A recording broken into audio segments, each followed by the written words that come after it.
And it was in that budget, which I guess you presented to the legislature in March of that year, that you proposed closing the $2 billion shortfall that you had been left with two tax hikes, I believe, the sales and the income tax. That's right. Correct? Right.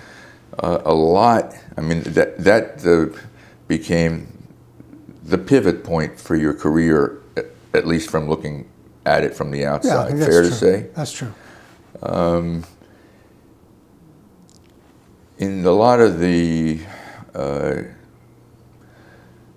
examination of how it all came about, the Abbott versus Burke Supreme Court decision that you were all anticipating plays a central role. Absolutely. And the Assembly Speaker, Joe Doria, who is now teaching a course here at Eagleton, his name is prominently displayed right outside this door, is said to have said, well, look, Governor, if we're going to hike taxes, let's do it all now, not in an election year.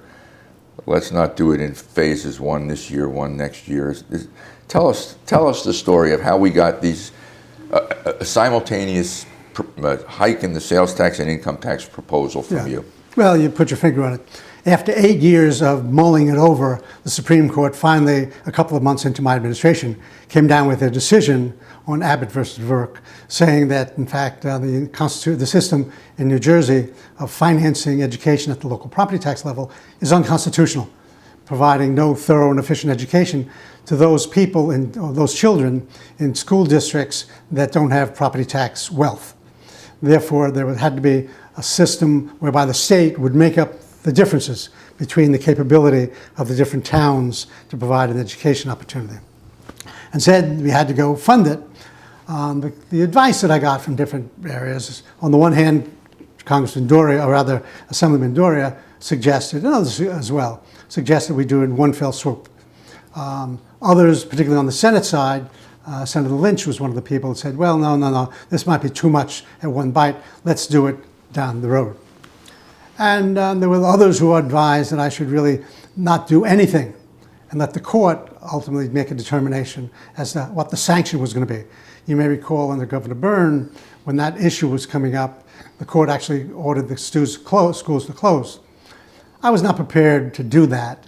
I was not prepared to really delay too terribly much, not only because of the political considerations that Assemblyman Doria talked about, but also, more importantly, the consideration of saying we're going to go another year, allowing this system to impact upon these children in these hard-pressed districts.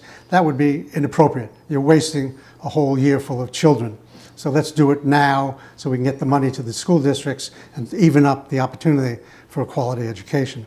And that's what we did. So I guess you wanted to hike the sales tax from 5 cents to 6, I believe. And then there was another $1 billion hike in the income tax, the rate, the different rates. I think the whole thing came to about 2.4. Okay. 2.8 is the number that jumps out in memory. Maybe it will be.